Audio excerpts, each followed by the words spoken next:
नमस्कार दोस्तों, देखिए वेटिंग लिस्ट ज़रूरी क्यों है और अगर वेटिंग लिस्ट का प्रावधान नहीं आया, तो भविष्य में हमें इसके कौन से परिणाम भुगतने पड़ेंगे, इस पर भी चर्चा करेंगे। देखिए, चाहे आप बीपीओ वाले हों, एजीटीए वाले हों, ऑडिटर वाले हों, 5512 जूनियर असिस्टेंट, चाहे 3284, चाहे लेखपाल, सभी के लिए ये वीडियो बहुत ज़्यादा ज़रूरी है। देखिए दोस्तों, लेखपाल जो 2021 के पैट से आई 8085 पद, 1000 लोगों ने दोस्तों जो है ज्वाइन ही नहीं किया। 1000 लोग, जो अपने आप में एक वैकेंसी है। 1000 वैकेंसी अपने आप में खुद है दोस्तों। पहले सोचिए कि चल क्या रहा है। जो कट-ऑफ 83 पर गई ना, वो कट-ऑफ 80 पर आ जाती अगर वेटिंग लिस्ट होती यहाँ पर। मैं सिर्फ यहाँ पे जनरल की बात कर रहा हूँ। अगर आयोग वेटिंग लिस्ट में भी आरक्षण का प्रावधान कर देगा तो general, SC, OBC, EWS, female सभी दोस्तों कट-ऑफ 1-1, 2-2 नंबर नीचे आ जाती। कितने लोगों का दोस्तों यहाँ पर भविष्य बन जाता है, ये सोचिए पहले। दूसरी चीज़ 1262, मात्र 1262 दोस्तों वैकेंसी थी। 250 लोगों ने ज्वाइन ही नहीं किया। 63 जो कट-ऑफ गई थी ना जनरल की, 60 पर आ जाती दोस्तों, मैं ये दावे के साथ कह सकता हूँ। अब आप बोलेंगे कि 2 से 3 नंबर क्यों घटा रहे हैं, जबकि लोग ही 250 हैं और यहाँ पे 1000 लोग थे। तो दोस्तों कट-ऑफ के आस-पास लोगों की डेंसिटी कम होती है। जैसे कि मान लीजिए किसी की कट-ऑफ 63 गई, ठीक है? तो आप ये समझ लीजिए 58, 59, 60 यहाँ पे लोग बहुत ज़्यादा होते हैं। 61, 62 जैसे-जैसे कट-ऑफ के आस-पास पहुँचते हैं, वहाँ पे लोगों की संख्या कम होती चली जाती है। तो मेरे कहने का मतलब ये है कि 2 से 3 नंबर यहाँ पे कम हो जाते। आप रेलवे की कट-ऑफ देखते होंगे, ग्रुप डी की कट-ऑफ 75 से भी ऊपर गई थी गोरखपुर की, पिछली बार जब 1 लाख वैकेंसी थी और धीरे-धीरे ये कट-ऑफ दोस्तों 69 पे आ गई। लगभग 6 से 5 से 6 नंबर दोस्तों कम आ गई। क्यों? सिर्फ़ और सिर्फ़ वेटिंग लिस्ट की वजह से। जो लोग 1 नंबर, 2 नंबर, डेढ़ नंबर, ढाई नंबर से रह गए दोस्तों, सबका भविष्य बन गया, आराम से उनके परिवार में खुशियाँ आ गईं। जो लोग आधे नंबर से 0.25 नंबर से 1 नंबर से रह जाता है ना, आप उसके दर्द को समझिए। डीबी बेचारा करा के आता है, एक उम्मीद बन जाती है कि हाँ, मेरा हो जाएगा। मिठाइयाँ बँट जाती हैं और बाद में जब फाइनल लिस्ट में नाम नहीं आता है ना, तो उस दर्द को दोस्तों सहना बहुत ही महँगा, बहुत ही मुश्किल पड़ जाता है। परिवार का दर्द, माँ-बाप का दर्द अलग होता है, फिर सामाजिक प्रेशर अलग होता है और लोग मज़ाक बनाते हैं अलग से। ठीक है? तो इस दर्द को जो है आयोग और सरकार हमारे समझे। अब आप मेरी एक बात बहुत ध्यान से सुनिएगा। बीपीओ और एजीटीए वाली आपकी भर्ती में कौन लोग हैं जो डीबी तो कराएँगे, लेकिन जॉइन नहीं करेंगे? देखिए, रेलवे एनटीपीसी अभी फाइनल नहीं हुई है। ये अगर डीबी लग गई तो ये लोग पहुँचेंगे आपकी डीबी में। लेवल 4 और लेवल 5 और लेवल 6 रेलवे के जितने हैं ये लोग पहुँचेंगे आपकी टीम में, ठीक है? एसएससी, सीजीएल, पीसीएस, आरओ, ठीक है? ये लोग क्या करेंगे? एसएससी 10+2 और जो मुख्य सेविका में महिलाएँ थीं जिनका होम डिस्ट्रिक्ट इन्हें बगल का डिस्ट्रिक्ट मिला है, ठीक है? तो कुछ लोग तो ऐसे होंगे जो आपके यहाँ पे पहुँचेंगे डीबी कराने, ठीक है? और एक चीज़ और, वो लोग भी पहुँचेंगे जो कहीं न कहीं दोस्तों जॉब कर रहे हैं और जिन्हें लालच है किस चीज़ का, होम डिस्ट्रिक्ट का, कि हमें होम डिस्ट्रिक्ट मिल जाए। बगल के डिस्ट्रिक्ट में कर रहे हैं या फिर एक जिला छोड़ के कर रहे हैं, तो वो लोग भी डीबी कराने तो पहुँचेंगे, ठीक है? और अगर उन्हें होम डिस्ट्रिक्ट नहीं मिला तो वो इसे जॉइन ही नहीं करेंगे। वो वैकेंसी खाली रह जाएगी, यानी कि वो सीट खाली हो जाएगी और वेटिंग लिस्ट नहीं होगी, तो आपका ही इसमें नुकसान है, जो लोग बेचारे पास से आके रह जाते हैं। तो बीपीए और एजीटीए वाले आप सोच लीजिए कि यहाँ पे इतने सारे लोग आपके में हैं जो आपकी भर्ती को प्रभावित करेंगे। और मुझे लग रहा है कितने लोग जॉइन नहीं करेंगे बीपीओ और एजीटीओ में, लगभग दोस्तों 500 लोग ऐसे होंगे। इन दोनों को मिला के इतने सारे लोग हैं, ठीक है? इतने सारे लोग हैं, लगभग 500 लोग जो आपकी वैकेंसी को जॉइन नहीं करेंगे, डीबी कराएँगे लेकिन जॉइन नहीं करेंगे दोस्तों। और मुझे लग रहा है फिर कट ऑफ जितनी भी जाएगी इसकी, ठीक है? मैं कह रहा हूँ बीपीओ की मान लीजिए 65, 66, 67, 68 जो भी जाए, मैं एक मोटा-मोटा मान ले रहा हूँ कि 68 जा रही है, ठीक है? तो दोस्तों अगर वेटिंग लिस्ट लगी तो 65 से लेके 66 वाले भी जो लोग बेचारे हैं उनका आराम से काम हो जाएगा, ठीक है? एजीटीए वाले हैं, इनका भी 2 से 3 नंबर नीचे आ जाएगी अगर ये सारे लोग जॉइन ना किए फिर वेटिंग लिस्ट लग जाती है तब। अब दोस्तों मैं आता हूँ 5512 और 3284 पे। यहाँ आप 84 कर लीजिए, ठीक है? देखिए, रेलवे, बीपीओ, एसएससी 1262, मुख्य सेविका, एजीटीए, ऑडिटर। देखिए दोस्तों, बीपीओ 1262, एजीटीए, ऑडिटर, इतने लोगों की डीबी बस लगने ही वाली है और ये वैकेंसी अगर पहले क्लियर हो जाएगी तब तो आपको डायरेक्ट फ़ायदा मिलेगा। और दोस्तों अगर ये वैकेंसी पहले क्लियर नहीं हुई तो दोस्तों वेटिंग लिस्ट आना बहुत ही ज़्यादा ज़रूरी है। इसीलिए दोस्तों देखिए, डीबी स्किप ये लोग तो नहीं करेंगे आपकी 5512, क्योंकि जब तक इनकी फाइनल जॉइनिंग नहीं होगी ये लोग डीबी स्किप नहीं करेंगे, इनकी मजबूरी है, ठीक है? और अगर वेटिंग लिस्ट का प्रावधान होगा तो फिर आपको कोई भी नुकसान नहीं होगा। और मुझे लग रहा है देखिए इतने सारे लोग रेलवे, बीपीओ, एसएससी 1262, मुख्य सेविका, एजीटीए, ऑडिटर, पीसीएस, आरओ। आप ये मत सोचिएगा पीसीएस, आरओ वाले 5512 में नहीं बैठे हैं। मेरे ही दोस्त हैं जो मैंने इससे पहले वीडियो बनाई, एक कुलविंदर भैया हैं और एक नदीम भाई हैं, ठीक है? और एक भैया और हैं जो पीसीएस, आरओ दे चुके हैं और 5512 भी इनका है, ठीक है? तो ये मत सोचिएगा कि ये लोग इसमें नहीं बैठते हैं, 100% बैठते हैं। जब तक जॉब नहीं मिलती आदमी कहीं न कहीं ट्राई ज़रूर करता रहता है। तो देखिए 5512 मुझे लग रहा है 1000 लोग ऐसे होंगे जो जॉइन नहीं करेंगे।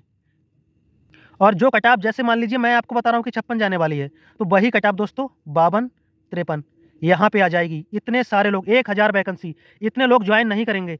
और यही हाल जो लेखपाल अब वैकेंसी आई है, ठीक है, 7994, सेम यही हाल रहने वाला है दोस्तों, 1000 वहाँ भी ज्वाइन नहीं करेंगे। तो आयोग को दोस्तों हमें जगाना पड़ेगा, हमें कुछ उनसे रिक्वेस्ट करनी पड़ेगी कि भाई हमारे साथ बहुत बड़ा एक जो है धोखा हो रहा है, और इसमें हम लोगों की कमी नहीं है, आयोग की कमी है। कोई एक वैकेंसी निकाल रहे हैं आप, फिर बाद में वैकेंसी आप 6-6 महीने के बाद निकाल रहे हैं, 1-1 साल के बाद निकाल रहे हैं, और बाद में आप डीबी क्या करते हैं, एकदम साथ में लगा देंगे। भाई बीपीओ, ऑडिटर, एजीटीए और 5512 इनके साथ एक साथ आप डीबी करा देंगे। अरे आप पहले डीबी कराइए, फिर ज्वाइनिंग दीजिए, फिर आप डीबी कराइए, फिर ज्वाइनिंग दीजिए। लेकिन नहीं, आपको सब एक साथ इकट्ठा करेंगे और उसके बाद में वैकेंसी खाली रह जाएगी, आप बस यही करेंगे। तो दोस्तों फाइनली हम आते हैं कि कैसे लगेगी वेटिंग लिस्ट। इससे पहले मैं आता हूँ डीबी स्किप पे, कौन लोग डीबी स्किप करेंगे और कौन लोग नहीं करेंगे। देखिए बड़े-बड़े अभियान चलते हैं डीबी स्किप के लिए, और लोग शान शौकत में बोल देते हैं कि हाँ, मैं डीबी स्किप करूँगा। चुपके से जाके पीछे जाके डीबी अपनी दे आते हैं। बहुत से लोग ऐसे हैं, ठीक है?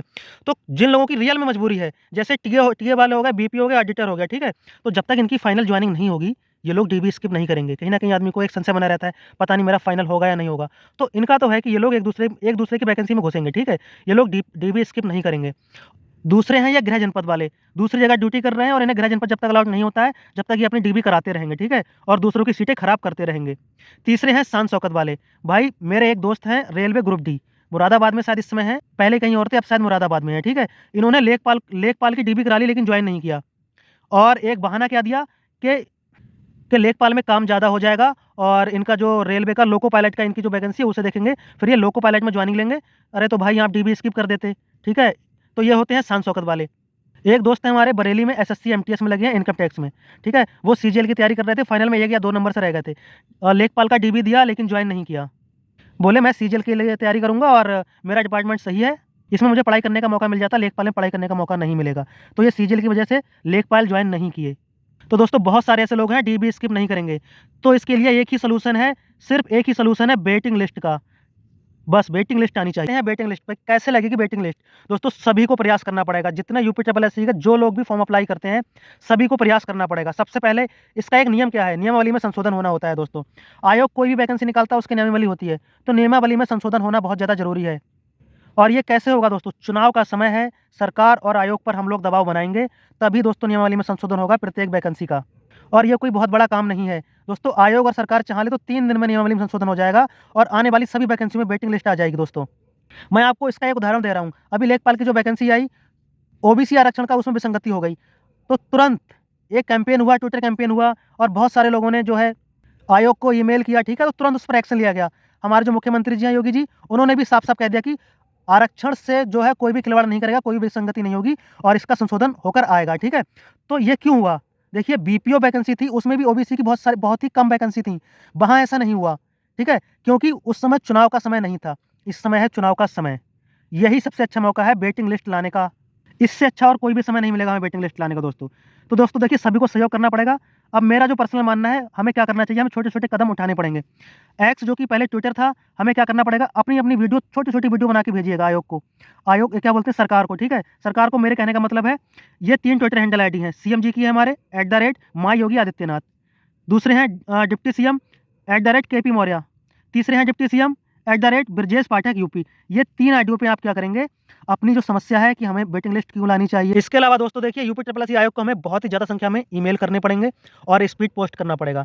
और जो लोग पास के हैं, जैसे कुछ लोग जो पास के हैं, वो वहाँ जाके जैसे 8 लोग 10 लोग मिलकर, ठीक है, जाएँगे और वहाँ अध्यक्ष जी से अगर रिक्वेस्ट करेंगे तो वो आपको सॉल्यूशन देंगे और बताएँगे किस तरह से जो है वेटिंग लिस्ट आ सकती है। इसका सॉल्यूशन भी हमें मिल सकता है दोस्तों।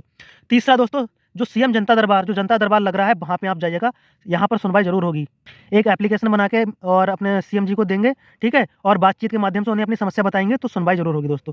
और क्या है, जो आपके यहाँ के जो विधायक जी हैं, मंत्री जी हैं, आप उनसे मिलकर भी और पत्र लिखकर भी अपनी समस्या बता सकते हैं। तो मुझे लग रहा है इस पर एक्शन ज़रूर लिया जाएगा। और देखिए दोस्तों, मैं तो हूँ एक छोटा यूट्यूबर और कोई छोटा यूट्यूबर भी नहीं हूँ, मैं भी एक 5512 का एस्पिरेंट हूँ, ठीक है? मैं भी परीक्षा देता हूँ, तो मेरा इतना बड़ा कोई यूट्यूब चैनल नहीं है कि मैं ही सब कुछ बोल दूँगा और सब कुछ हो जाएगा। तो आपको कुछ और कदम उठाने पड़ेंगे, ठीक है दोस्तों? देखिए, जो बड़े यूट्यूबर्स हैं, आप उन लोगों के कमेंट्स बॉक्स में भर दीजिए दोस्तों कि ट्विटर कैंपेन चलाइए आप लोग। यूपीएससी वेटिंग लिस्ट के लिए आप लोग ट्विटर कैंपेन चलाइए और एक जो है डेट निर्धारित कीजिए, उस डेट पर हम लोग ट्विटर कैंपेन चलाएँगे। उससे पहले ये ट्विटर कैंपेन चलने से पहले दोस्तों जो मैंने आपको बताया है कि आप उनके ट्विटर आईडी पे जाके मैसेज कीजिए और वीडियो बना के डालिए, आयोग को आप ईमेल भेज सकते हैं, ठीक है दोस्तों? स्पीड पोस्ट कर सकते हैं, तो ये सब हमें साथ-साथ करते रहना पड़ेगा। दोस्तों हमें एक-दूसरे के ऊपर निर्भर नहीं रहना होगा। जो लोग सिंगल लोग भी वीडियो अगर देख रहा है तो उसे ये सारे कदम उठाने पड़ेंगे। अपने दोस्तों को बताना पड़ेगा कि दोस्तों ऐसा-ऐसा करना पड़ेगा। सब इकट्ठे होकर ठीक है, सब लोग एक साथ कोई आंदोलन चलाएँगे तभी कुछ होगा दोस्तों। जब भारी संख्या में मैसेज पहुँचेंगे, भारी संख्या में वीडियो पहुँचेंगी, भारी संख्या में स्पीड पोस्ट पहुँचेंगे तो हमारी बात का असर होगा। चुनाव का समय है तभी असर होगा, बाकी मुझे नहीं लग रहा कि कोई असर पड़ता।